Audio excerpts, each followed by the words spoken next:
very tight, right? From second all the way to 6th place. But that first place, that's a decent sized lead that could continue to grow. Yeah, great breakdown. We'll show more about this leaderboard later. The game has started. Let's get into game number 3. At the end of this one, we'll be halfway done. And Taylor, already players finding themselves in the gulag. Already players finding eliminations early, and I think this is what we talked about kind of the hyper-aggressive playstyle. It's certainly been kind of the staple to every single one of these teams' playstyles. No one is afraid to take fights. It's duos, though. So if you lose the first fight, one of you loses your gulag, it's going to be tough to restabilize and find a good game. This is going to be about the highs and the lows and who can mitigate that RNG. Unrational on your screen, subbing in for this event, and finding elimination on Nobu. Nice job. Yeah, he used just about everything he probably had in his arsenal to get that knock, and he finally gets it. So good on him for doing so. And Rational looking solid. Has he always had that mustache? He likes to, dabble in the facial hair. So, okay. Sometimes you just got to show off for the stream. But hey, Destroy, again, you talked about the hyper-aggressive playstyle. Sometimes it pays off, sometimes it doesn't. Has found himself into the gulag, and unfortunately, not only gets spotted by the snapshot, but it's fighting against Almond, one of the hardest 1v1s in the game.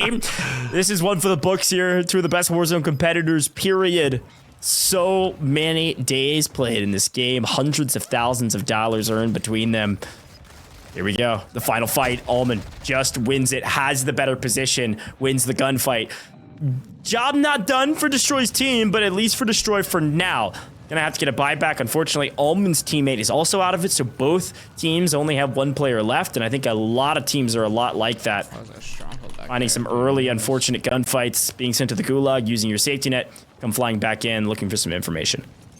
Looking for information, flying around, seeing what's going on. Back to the gulag we go. Hisoka versus Iceman Isaac, and Isaac takes him down. And I had...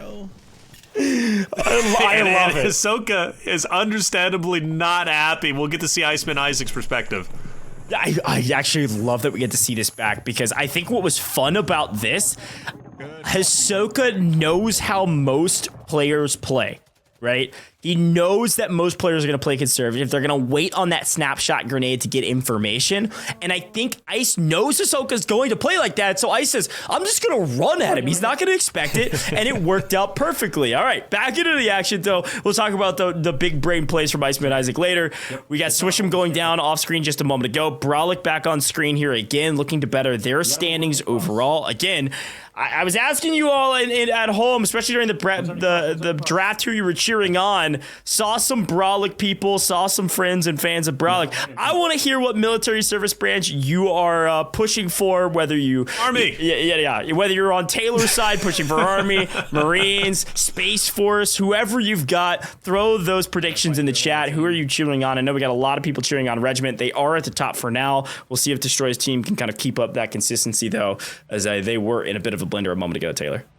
Yeah, let us know. You guys were talking trash during the draft, right? Now it's a little bit quiet out there, aside from Regiment. Regiment is pulling up big. So if you're representing, Air Force, you got Navy. I see another regiment coming in from Doctor. Shout out to you for being out there. We do appreciate you, baby. But let us know. Get loud for your branch, because they need your energy. Zach the OG, Super Evan, looking at the Marines currently. And Super Evan looking to pop some heads, and he's going to do exactly that with a nice drop. Goes for the finish. He'll get it. That's Wotree falling. Super Evan, does he get aggressive and make the push? Well, the mortar strike is going to funnel them out potentially. Yeah, it's a great spot to be in, because you can see Zach OG's posted up on one of the larger buildings behind Super Evan in zone. So one can cover Super Evan's back with a little bit of a high ground position, can give some clear comms. Super Evan can play aggressive, grab the knock, and can push to clean up the full team wipe, and they can work with the zone instead of against it, allowing the player to push in. Back to Brawlic, though, in trouble. 1v1 against Tommy, a hard one to win, but both missed their shots early. Every ounce tactical, lethals, everything to their advantage. Brawlic has a slight health advantage at this point. He's going to push the equation. He knows it, and grabs the hip fire pistol shot for the cleanup. Crack my voice and everything. 29-year-old getting geeked out by that gunfight. That was ridiculous, Brawlic. 29 years old for Brolic. All right, doing it for the old heads. And I hate to say that, right? 29 is not old, but when you think about the landscape of the gamers out there, 29's getting up there, but he's still representing. He's a part of Army Echo alongside that of Quay, and they are trying to break in to the top 10, which we saw the leaderboard just a second ago. Army Echo was not in the top 10, but that can drastically change. You get a 1.5x multiplier. You keep getting eliminations like Brolic. Didn't you be all right? But Almond barely getting airborne, takes quite a bit of damage, and gets away with the skin of his teeth. Deep 6, though, not so lucky. Almond now has to try and be the hero. Yeah, this is the tough part about Vondel Raid. Like, you want to be able to use kind of, you know, some of those redeploy balloons, you know, zips, head up one of those drones, and rotate around the map to maybe a more advantageous position. The problem is everybody is on rooftops, so everybody has these long line sight lines that they can grab eliminations for. But we're gonna head back to the Gulag again, witness some more 1v1s. Now, this is Ken's in trouble. An incredible competitor in the Warzone scene, been competing and had a massive comeback goal there, and it goes for the eco chow, just a hair less health than she needed to win that. She gets the first shots off. Like, she should win that. The problem is she took damage earlier, didn't get any health regen, so loses the fight. Back into the action, though, Taylor. We go as per the usual. It's Vondel after all. Action abounds across the board. Ice tries to get through the smoke and does it flawlessly. Smoke down, plates back in, but now out of resources, gonna have to win this fight. They work together as a team. Can they get it? Yes. Oh, it's chaos. Goes big. Great team fight from the duo, but you can't imagine the other player's not going to push this, and I think that's what Ice is calling out. Barracks is going to have to go big. No, it's Juki's not going to win that one, my friend. That's tough. So that was Regiment Alpha being represented by Iceman Isaac and his partner. They are not within top 10. That fight potentially could have helped break them into top 10, but now they're going to have to wait for game number 4 as they're both eliminated, but a good effort nonetheless. Those fights, they are tense, and Juki's is not someone to play around with by any means, and love to see him getting active here, playing with Deja Vu representing Army Alpha, who is a team that is in top 10 for the first time, 7th place. 16.3 points. So that duo eliminating Iceman Isaac and his team with Regiment Alpha is going to be big to go ahead and send them up. Swish'em on your screen for the first time. She was very vocal in chat during the draft. She's excited to play today with Grim Reaper. And I can't wait to see what she's going to be up to. One elimination, not bad goes. They're looking to get some more. Yeah, pretty decent spot here. Not my favorite. If you can clean up some of these teams rotating to your right and then go for the wrap. The problem is if you just hang out here and take a lot of these fights for the next 45, 50 seconds or so, all of a sudden you're going to be held by a couple teams as you're rotating in. So oftentimes you kind of favor rotating a bit earlier. And unfortunately, you get sniped, not only are you going to lose your life potentially, but at the very least, you're going to lose some resources. And now you're in trouble. Using some of your plates, now having to rotate in without a knock to your name, it's going to be a tough one. A massive PA pickup, though. I like the PA over the mortar for some of these cleanups if you can grab a knock, but I don't know what they're going to be able to do here, Taylor. This is really not a fight you want to stick in for this long. Yeah. They wanted to leave probably 30, 35, 40 seconds ago, and now they're going to be caught here on edge of zone as the zone begins to move just a second ago. And I think they're kind of forced at this point when they go to rotate in. They're going to kind of hug the line of the water. They probably can't take the bridge. I don't see them taking the bridge. It's going to be too risky. So they're most likely going to be waterborne. And it's never easy. To get into the water and to transfer yourself over to the next zone is always difficult. Simtex fall through. FIFA Kill is the guy they're going against. And Swish'em will fall. We now look at Huskerrs and Co. who's going to be on the opposite side. Very close vicinity where all this is taking place with Swish'em, FIFA Kill, and Co. And Huskerrs and Cryo, we saw them quite a bit in should be game number 2. They had a bit of an impact there, and they're looking to do a little bit better this time around. We saw them at the only hard cover, right, going towards the end zone in game 2. Unfortunately, they get third party, they get taken down. But one thing that's consistent about them, Goj, is they love the rooftops. They're going to try and stay up here as long as they can. Good news. Unlike game 2, now going into game 3, plenty of hard cover, but some enemies are close. Yeah, great grenade here from Huskerrs. Obviously a fantastic sniper, but 2 well-placed grenades will clean up DJ Moss, no problem. The question is, where's DJ's teammate? Found him! See you later! Huskerrs, 1-2, finds the team wipe and grabs high ground position, center of zone. Massive, massive pickup. Back to Swish'em, though. Unfortunate Rap got stuck in a fight for way too long. Now into the gulag. Trades damage fairly well here. Might have a slight health disadvantage, but grabs some other picks. This is pretty even going into this fight. One bullet and a dream swishes back into the map. That's huge, right? She's back into the map. That was for game 3 life, right? It was on the line going against DJ Moss. Not an easy opponent by any means. She takes down DJ Moss, and she looks solid doing so. Wonderful job. FIFA Kill, though, was the guy giving, right, that player on your screen just a little bit earlier, Swisham issues. And Swisham went to the gulag because of FIFA. So now playing with RØKKR, it's going to be interesting to see how well they can do. This playing by the water, I never recommend this on Vondel. I see so many tournament lives or game lives ended by playing by the water, but sometimes that's your only option. The good news is they can transfer up, but the bad news is they're at the ultimate low gauge. Everybody else theoretically is going to be above them, so it's going to be an uphill battle quite literally from this point forward. Yeah, this is an interesting one because they're not looking fantastic on the leaderboards from what I remember. They're not. But I mean, FIFA's got 6 right now. Like, that's where you want to be. This is what we were talking about before. When the gulag's closing, your team wants to have 6 to 7 eliminations so you can go into the final circle, win your final fight, and come out on top with double-digit elims. We've seen 2 teams do that in the last 2 maps. We'll see likely a 3rd team do it in this one. Empathy would like to be the first team to win 2 maps today, especially because they're doing so well. But they're going to have to win some of these tough fights. Now, that one wasn't too difficult. Hangdog coming in and subbing for one of the military service members that couldn't get things working. I think he had some tech issues. So Hangdog into the mix, played in several of the other combat cups back in the day. Good to have Hangdog back.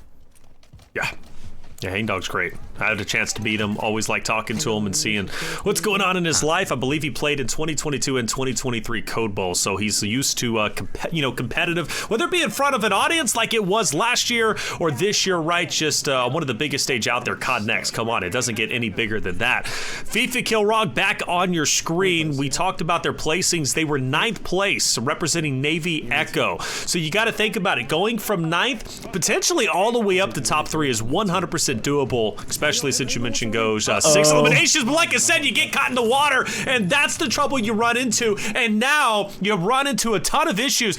And let's be real, 15th place is only 1.2. All those eliminations, that big discussion we had about getting all those points to break into top 3, it could potentially come to an end if RØKKR doesn't stay alive. Yeah, Taj goes big, your former Combat Cup back-to-back winner, going massive. Noobs on screen, though, in a bit of trouble, has a bit of high ground, might be able to sneak a res here as Amaxi's trying to get involved. Grenade just barely creaks out of the way, and Noobs able to fully refresh, get back involved, and that's Sparrows on the other side going down. They were trying to swim around like little sharks and clean up a few eliminations. Unfortunately, sharks, they're not land creatures here, Mr. Sparrows, and unfortunately, you're going to have a hard time finding some eliminations on land when you're in the water.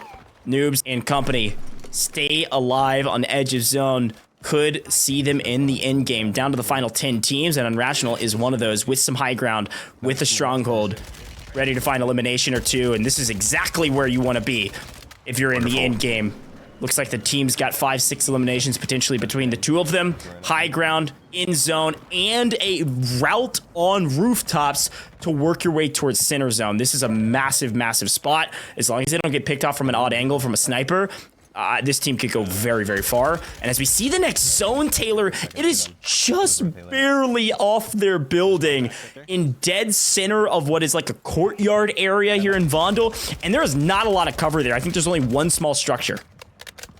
Got 2 Navy teams currently in top 10. This is Navy Delta, who is not top 10. You mentioned a sniper. There's going to be 1 self-revive along with smoke. They should be just fine. And in fact, they're going to go ahead and save that self-revive, get him picked up right before he pops it off. You mentioned, though, that zone. That zone is going to be crazy, but I think they've got a sliver of high ground potentially if they could just hug the edge, but they're going to be too exposed. They're going to have to go down. This is a team, Navy Delta. They're not top 10. They can do so here. If they just played appropriately, we're down to 9 duos. Solid shots, but not solid enough to get the drop. Now where do you go? It's do or die. They're going to have to jump down. Okay, placement does not matter anymore unless you win. We're into the top 8.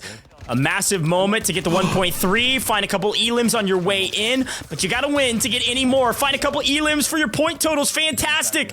Able to work together. A couple grenades are gonna try to tank it. Unfortunately, 1-2 grenades come through on Rationals down. And now it's all up to Soka for this squad as well. A lot of solos out there. Looks like 4 teams, 6 players. So a ton of solos left. We talked about the efficacy of these players, the ability they have to win 1v2s. Ahsoka certainly one that can do that. Right now, playing it nice and slow, looking for a potential third party, looking for resources. Taylor, this is the slight calm before the storm. Ahsoka's going to be running into a couple players very shortly, and there's one right in front of him.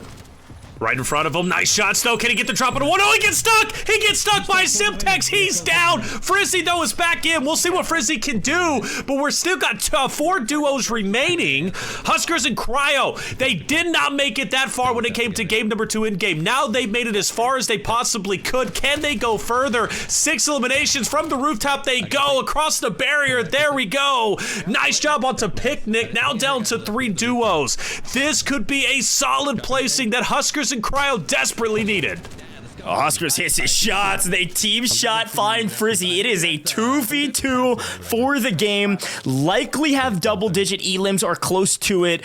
A massive opportunity to jump this leaderboard. This is now the second time we've seen Huskerrs play very well to get to the in circle, but the first time he has an opportunity to win it all. Great spot in zone, in the final zone.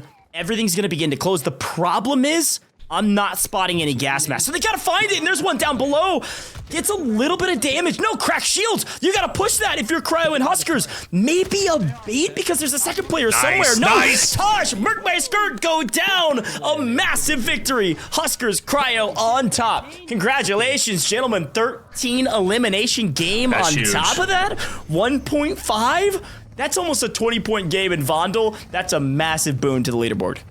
And brother, they needed that. They were not top 10. They were representing, or they are representing Marines Delta. We've got at least Marine Corps Alpha onto the top 10, but no Delta. But I'm sure they're going to be there at this point in time. 20 points, solid game, and that's exactly what they needed. And it feels good, and it kind of comes into question if they do have a little bit more hard cover. Maybe they don't rotate early to the only hard cover in game 2. Do they have another successful end game? It's possible. They did it in game 3, but halfway point has been reached, and we got 3 more games to go, Goj. And at this point in time, for the teams that are maybe outside top 10, it's time to start stepping it up. But for those who are breaking into the top 10, continue to do what you're doing because it's working.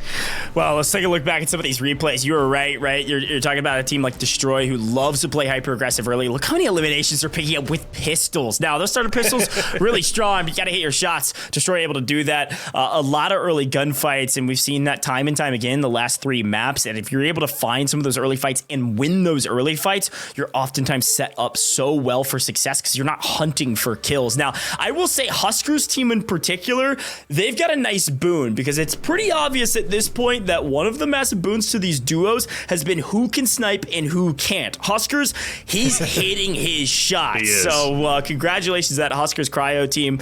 We'll see a couple more replays from Unrational. They went big here. Should see a nice little jump on the leaderboard. But the final fight, it looks like they had a little bit of some nice luck there that their opposition seemingly didn't have gas masks either, Taylor, which forced them to kind of rotate in. And Huskerrs was able to get there early. But a massive, massive victory.